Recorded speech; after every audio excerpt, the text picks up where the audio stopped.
I'm going to go ahead and call the meeting to order for the Finance Committee meeting for tonight, December 3rd, 2020. The time is 7:10 p.m. I'd like to take a roll call at this time. I'm Trustee Judy Abraham, Finance Chairwoman.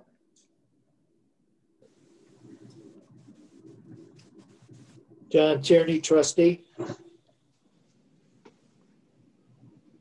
Tim Hicks, Finance Director. Tom Hood, the Budget Officer. Okay. At this time, wherever we're at, if we could stand and do the Pledge of Allegiance.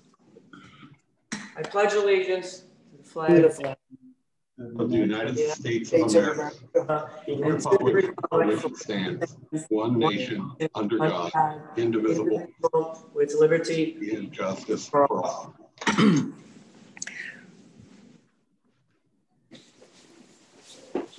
Thank you, everyone, for doing that. And then if we can have a quick moment of silence.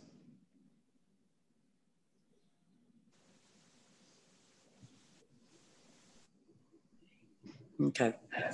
At this time, on the Finance Committee agenda, item number 2 is to discuss the fiscal year 20 tax levy. And at this time, I'll yield the floor to our Budget Officer, Tom Hood, as well as to our Finance Director, Timothy Hicks. Gentlemen. I'll cover off on the tax levy for 2020. I'll share my screen.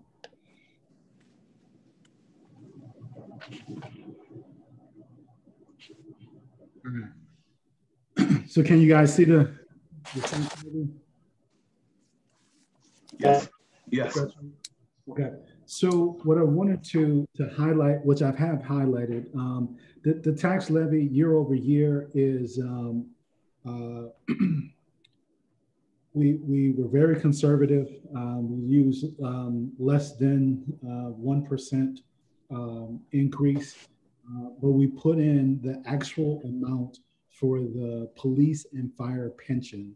So those are amounts that come from the actuarial reports that indicates what our minimum requirement is, and what's called an ARC, annual required contribution, that we should make as a village toward these particular pensions. And if you look from year over year, it's a huge increase for the police pension and a huge increase for fire pension. So those really are the bulk of the increase year over year.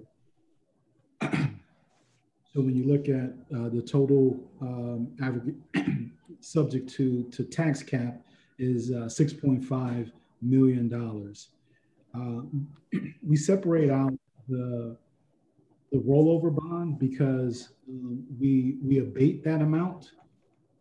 So even though we levy for it, we end up coming back and doing an abatement because we do actually, issue rollover bonds. So this year, the not to exceed amount is $1,050,000, and so the total tax levy for the fiscal year 20, which is collected in for the calendar year 20, which is collected in fiscal year 20, is $7,634,794.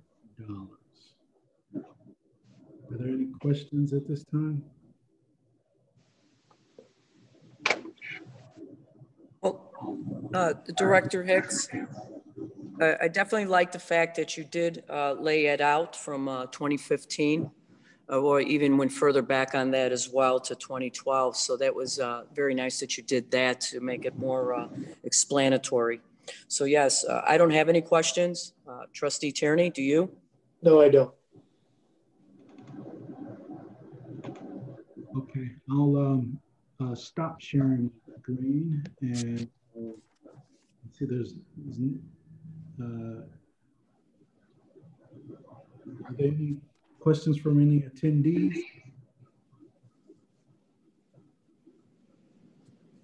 they're at the end. We'll have questions at the end for the attendees. Okay. Yeah, thank you, Mr. Clerk, for clarifying that. Let's hold off on the questions and get through the presentation, and then we'll go from there, okay? Okay.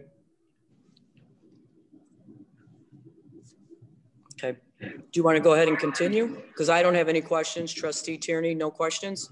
Nothing. Okay. Yeah, we can move to the next item on the agenda. All right, so we're good on this. Item number 3 on the agenda is to discuss the fiscal year 21 budget amendment. Good evening, everyone. I am going to share my screen also. Just got to figure out how I can see it here.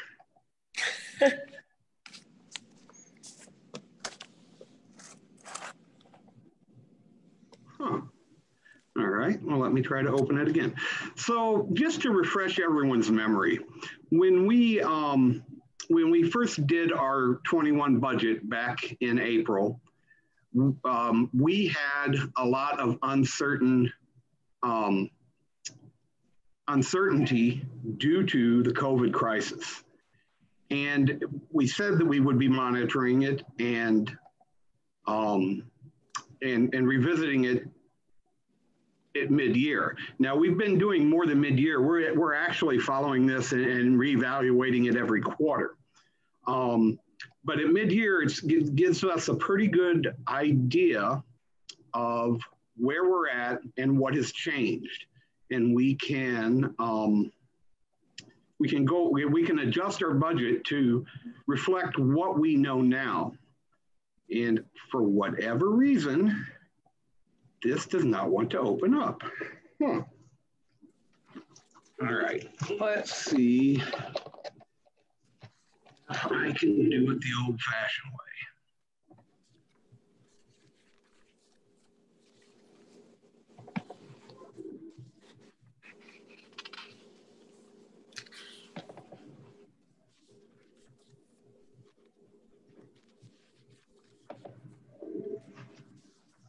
I'm going to ask Tim to share his screen. If you are having technical difficulties, he should be able to. You know what? Kevin just came in and it started working just by him being here. Okay. Do you want me to go ahead? Let's try this one more time. Get back over to Zoom. Now I see it, right? That's it, all right? And hit double click. Okay. I had this all set up before the meeting and it went away for some reason. Don't quite know why, but so several things have happened in the last 6 months and some of them have been positive for the village. So we want to go back and adjust our budget to reflect those activities which have occurred. A lot of the activity that is very positive for us is in on the revenue side of the budget. And I'm assuming everyone can now see the proposed annual budget for fiscal year end 4/30/21. This is the first column is the actual budget. I have a column for the changes and what the revised budget will be. So I am just going to go down through here and highlight what's happening. So the first change you see there is grants funds received Illinois. We're going to get another $498,000. And that's coming from, it's coming through Cook County, but it's SFEMA money that Cook County got, and we've had to apply for our share of it. We originally were given $486,000. Since the original application, we've also gotten another $12,000. So we're going to get $498,000 in COVID relief from Illinois. And we're also going to get another $68,000 that's coming from the feds through the CARES Act. So right there is $500,000 it's a nice addition. As we go down in the revenues, you can see the building permits, basically all the permits in the building department are going to be much higher than we budgeted. And this is the accumulation of about 8 years of work and finally breaking ground on the Senior Living Center over here on 17th and Roosevelt. That building's fees have been paid. Their zoning fees have been taken in, electrical, plumbing, etc. That money is actually been collected and deposited already. So we are already ahead of where we were at. Or we're already way ahead of budget in those items. I've reflected them up to the current balance. I know that there's a couple other things in the works that might add even more to this, but I'm hesitant to add it. For those of you who've been with me for a while, I don't like to add money that we don't have in the bank yet. So this is money that we do have.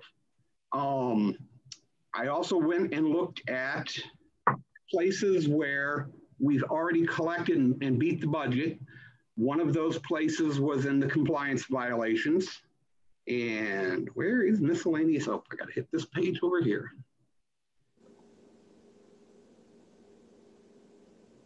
No, go back. Oh, here it is, right on top line. We also, in fire department miscellaneous revenues, and I don't know if anybody from the fire department's on here, but we had scheduled, it's got a fancy name, but I'm just going to explain it how I understand it. It's a filtration system. It's a place that something that circulates the air in the fire department. The old one has worn out. We needed to replace it. Fire chief had applied for a grant and we got reimbursed. Out of the $60,000, we got $54,895 back. So that was a nice little chunk of change that came in that we didn't expect. So on the revenue side for the village, we are at this point are going to get an extra million, a little over $1 million. It's $1,053,388 than what we were expecting 6 months ago. That is where most of the change is. We also went department by department and eliminated things that we know we're not going to be spending. A lot of the seminars and conferences, I'm just going to hit the highlight ones here because there's a lot of repeat things here. Seminars, conferences, local civic events, they're not going to happen. Or they haven't happened, and the chances of them happening now and by the year end are slim. The one thing that was added was census expense of $15,000, but that was also offset by we have a $15,000 grant coming in. So that's gonna wash. As we go down through the departments, I don't know why on my home computer I can go down like this, but on this one I can't.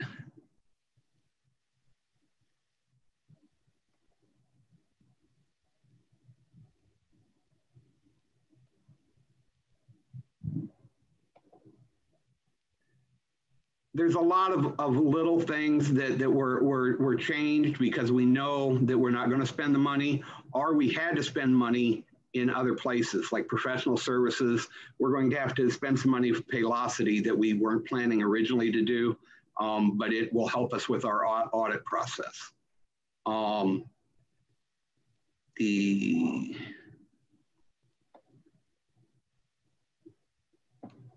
We also, in some cases, we moved some dollar amounts around because the police department knew that it was going to need to do $3,000 in work in one area, but they weren't going to travel, so they moved they took some of the money from the travel expense and applied it to where they really needed it. And in past, we've done these things, but we, as long as they stay within their overall budget, they can use the money that's been appropriated to them to do things that come up, because the budget process is really a guesstimate. There are all kinds of things that can happen anytime during the year that were totally unforeseen.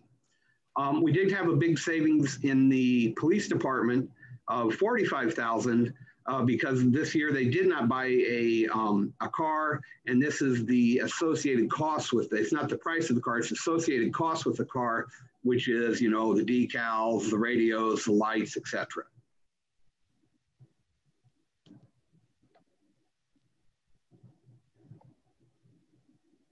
Streets department, it's a bunch of little stuff. There was some office expenses that they had to pick up that we originally had cut it in the original budget, but some things just have to be bought to keep operating. So in a big scheme picture, our budget was originally at a positive 69. The operating budget was an original 69,000. That's increased to $1,203,950, and that is really helping us out on the after transfers money too, because we still have to transfer monies to other funds. And after transfers, we are now at a positive 200,609. The one thing I'll point out here is the amount of proceeds from the debt issuance that aren't going to interest and principal is decreased. That's because the size of the this issuance is less than what we were actually projecting at the beginning of the year. After that, that's the big one. That's the general fund. If we go through, there's a few other ones in here that we can take a look at. I'll point out an error in my earlier publication. No changes in motor fuel.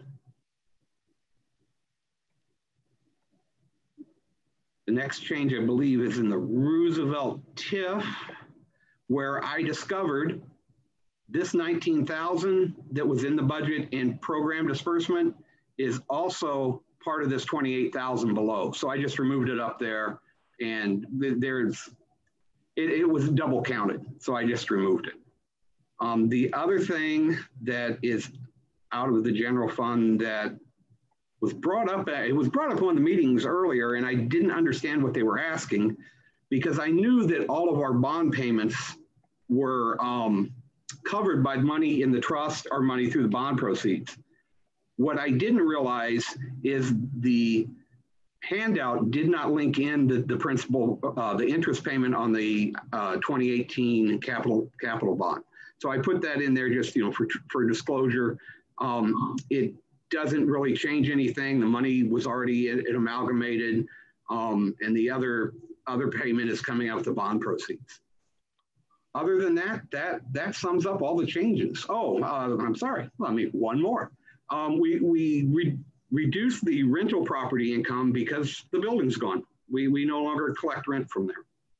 And that is it. Are there any questions? Okay. Questions are being held at the end. Are there any questions? No, from the board. From the board. Thank you, Mr. Hood. Very well detailed, highlighted the packet that's been presented to us here. Very nicely, well done. Nice adjustments and good catches on everything. I don't have any other questions. I don't have any questions. It's very broken down, so very happy with it and the success. Trustee Tierney, do you have any questions after reviewing? No, I don't. I've looked it over. I've had a copy of this for a while, so I've been looking it over. Looks good. Thank you, guys. Okay.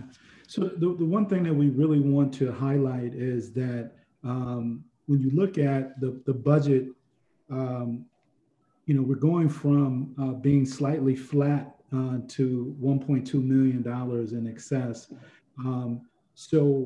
That's a huge swing. And I think that's really indicative of how we've managed to just be very prudent and very frugal when it comes to just managing the budget and looking at it on every kind of 90 days to see where we are.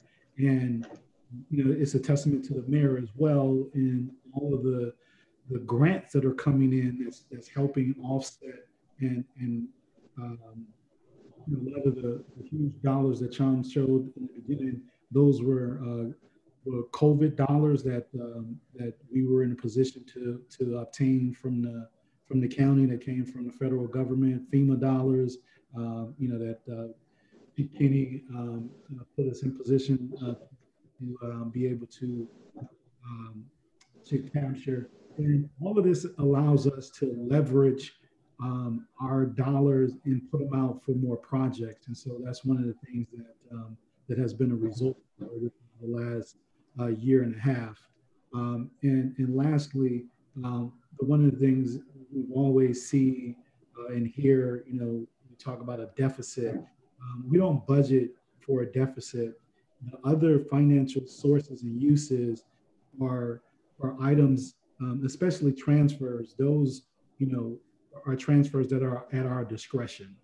So, you know, for debt issuance, obviously we'll make that one, but the IMRF one is one that now that we're flush with cash is one that we definitely could make if that is indeed the amount that we need to make. But other than that, I feel like we are in a great position to move forward. Good. Yeah, I mean, very, very well said, Director Hicks.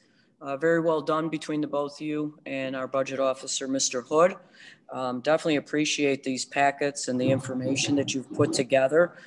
Very self-explanatory explanations, I should say, as far as between the revised budget as well as the fiscal year. So, and then just how you charted the timelines to show what has occurred. And I truly appreciate that. And I think it's going to be easier for all the trustees to understand what we're facing with in these, as I say, unusual times. So to be where we're standing financially, I think that's a testament to the mayor's vision and making sure our department heads as well are working with her as they, you know, put together, and also working with you and, you know, Mr. Hood and Mr. Hicks, working with you guys just to make sure that they stay, you know, fiscally responsible. So giving them ownership of their departments and controlling their expenses and income coming in. So, you know, great team effort. I'm very happy with it. I don't have any other questions. I just, that general comment of where we're at, I think you guys did a great job, and to the department heads really stepped up in these trying times. I mean, Trustee Tierney, I mean, what do you think about it? I mean, I'm good with it to present it to our board. So comments by you, Trustee Tierney? No, looking at the numbers, I like where they are. Obviously they could be better, but we're in a better position than we thought. So good job, guys. I appreciate it.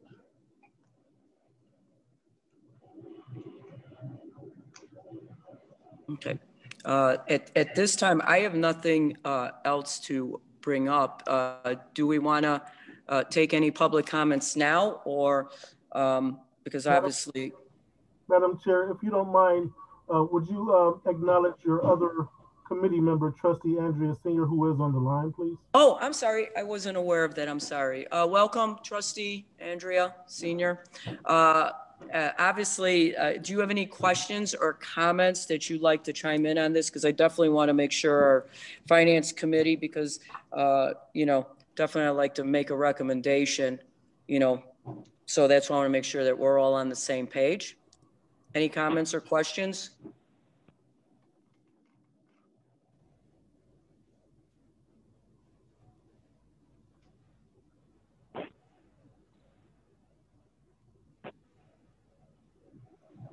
I believe Trustee Hicks is on mute.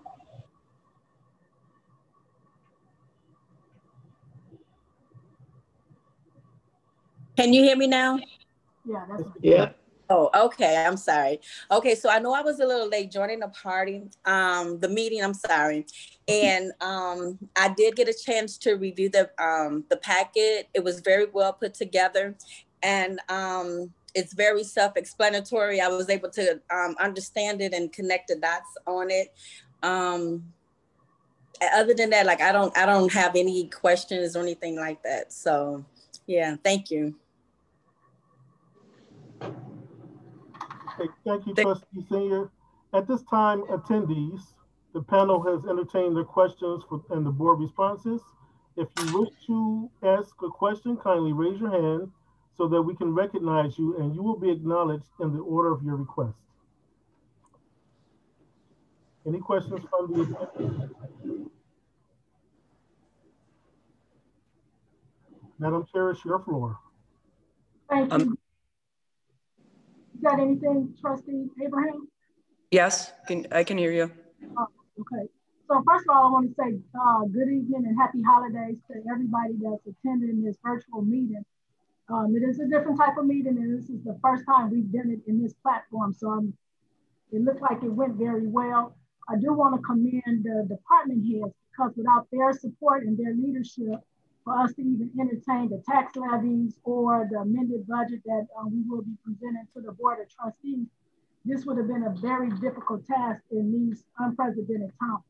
So I want to piggyback off the tax levy, because I'm real big on making sure that the community is informed and educated, and they get all of their questions answered as it relates to how we govern our finances in the village of Broadview.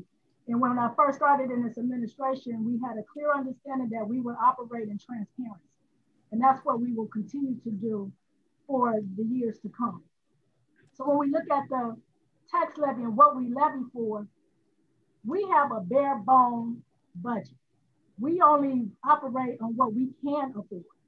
We have a big wish list, but we only can go after what we know we can afford, and that won't put us in a great debt. So when you look at our corporate, that's our general funding base, and that's where we have the extra stuff to operate.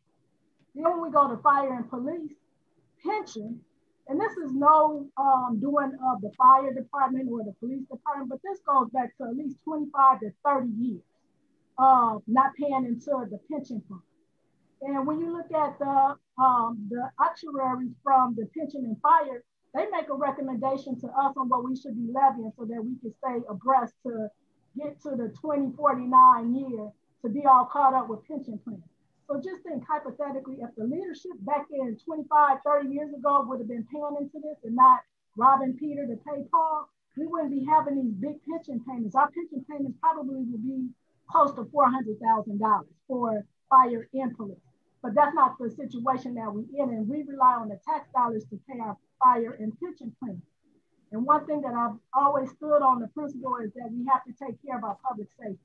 And that's fire, police, and public works. They make this village run efficient. And without them, and if they don't have our support, we don't have the team that we need to do what we have to do to take care of the constituents and our business partners within the village of Broadview. So when you look at the tax levy, you got to break out the different things that comes with that tax levy. And it's all, and I always say this, the crown is heavy, because we get the most pushback from residents as it relates to how we look at budgets, how we look at tax levies, but no one go to the park district and hold them accountable to the same standards that you expect the village to do. They have to levy tax dollars. The school board have to levy tax dollars. The public library have to levy tax dollars, and that's still all of our tax dollars. So when we talk about accountability, we hold everybody accountable, just not the village board. But we have the most responsibility out of the boards, and the demands are great. So whatever questions or comments you have, we're very transparent. We're open with our dialogue. We don't have any secrets, and we manage with experts. Our finance director, Tim Hicks, he's a CPA. He is well-informed, engaged on municipal governance as it relates to the finance department. He has brought some great details to this as it relates to putting policies in place that make us operate efficiently in the finance department. And then our budget officer, Tom Hood, he's been with the village for the last at least 12 years that I know of. And so he has some background information that we rely heavily on him as we look at how we look at our TIF funding, how we look at our operations, and how we look at tax levy. So we rely heavily on both of those two fellas to make sure that we go around. And when we put out the statement that we had a balanced budget, when we made the budget announcement and we was moving forward, I was very confident with that statement, because that allowed us to look at the overall budget and all of the different funds that we're responsible for. It's the general fund that had the deficit in it. But we knew right at that moment we were entering into a pandemic, and I didn't want to panic, but I did put some controls in place. So our primary focus was employees. We didn't want to have layoff in any department because that could have been detrimental to us. We looked at our employee healthcare benefits. We looked at fire and police pensions. and all of the salaries that take care of the folks that work here in the village of Broadview. And I made a commitment that every 90 days, we will monitor where we are with our spending. And that's what we did when we passed that budget back in May. We've been monitoring our budget every 90 days as a finance department and with our department heads. And I have to commend the department heads because they have not been spending money that we have put in the budget to do other things. So when we look at the budget, we look at the different line items as it relates to the budget and where we can make cuts. And when we revisit it to incorporate the revenues that we've been getting over the last 90 days up until this point, it makes sense that each department head met with the finance team and they go line by line on what they can take out, where they can cut at to get us to the next budget item, the next budget year. And we will address that at that time. So we did our fiduciary duty to make sure that we were responsible and transparent with this fiscal budget. We knew we was coming up to do a budget amendment. That had already been stated in previous board meetings. But I'm happy to say, like Trustee Tierney said, where we are, we 200 in the surplus in our general fund. It ain't where we want to be, but it ain't in the deficit in the general fund. And we will continue to monitor our budget every 90 days, probably for the next 24 months, because we're not clear out of the pandemic. And with that is coming all of the uncertainties that we're still learning about this. So we just ask that the residents, support us. They ask questions about it. They get engaged as it relates to the pandemic and the impact that it could have in the future. And we just move forward by working together. And that's why we use the slogan Broadview Strong, because we're strong when we work together. We're strong when we can compromise. And that shows strength in our community. And I just truly believe and sincerely believe that we are a strong community in the Proviso Township because we operate in integrity and in transparency. And that's from the finance department to the fire department to the police department to administration. All of the departments, we operate in transparency, and that is where I am with the finance department. I want to give kudos to the finance team because I know it's been challenging for you all not having regular finance committee meetings because typically we will host finance committees every month.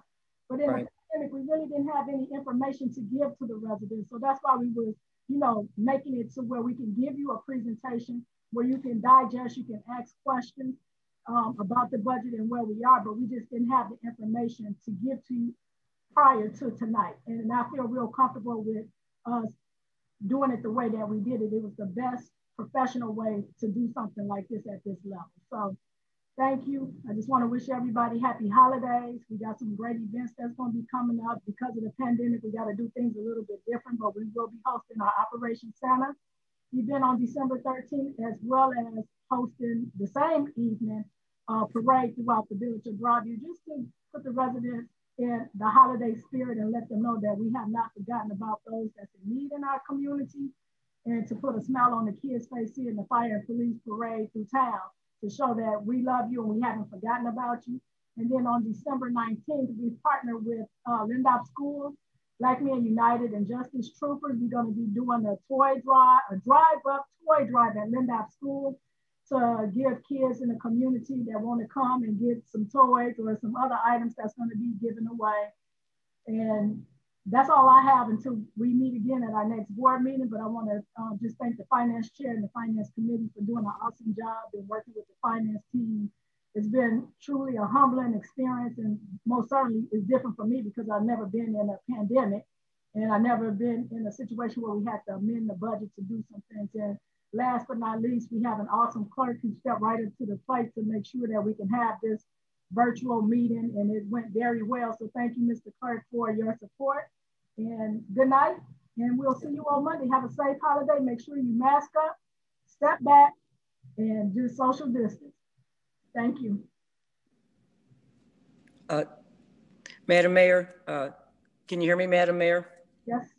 I do want to thank you for joining the meeting and bringing your comments to the public here.